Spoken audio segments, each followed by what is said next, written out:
Динамика числа заболевших за последние несколько месяцев колеблется на стабильно высоком уровне. Если месяц назад лечения проходили свыше 80 человек, сейчас их число стремится к сотне, то есть больше в среднем на 10-15 человек. Для небольшой республики цифры значительные. Пациенты поступают в достаточно тяжелом состоянии. Это, как правило, КТ-2, то есть это более 25% поражения паренхимы легких. КТ-3, КТ-4. КТ-4 тоже встречается достаточно часто. КТ-4 – это поражение 75-80% поражения легочной паренхимы. Летом 2020-го, когда был пик, в больнице лежали свыше 400 человек с COVID-19. Сейчас ситуация стабильнее. От коронавируса лечится 182 пациента, из которых 9 в тяжелом состоянии находятся в отделении анестезиологии, реанимации и интенсивной терапии на неинвазивной вентиляции легких. Пациентов, нуждающихся в оксигенотерапии, 92.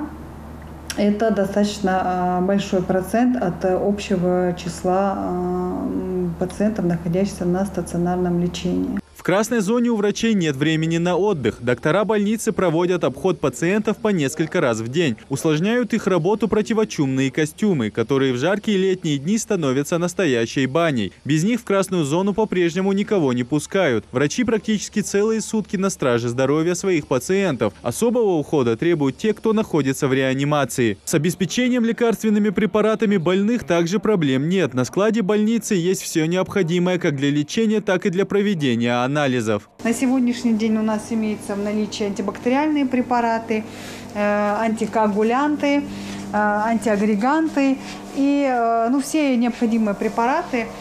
Также у нас есть в наличии реагенты для определения прокальцитонина, для определения С-реактивного белка, для определения додимера, ферритина, интерлейкина. То есть все это у нас мы спокойно определяем у себя в лаборатории. Реактивы для определения этих показателей у нас есть.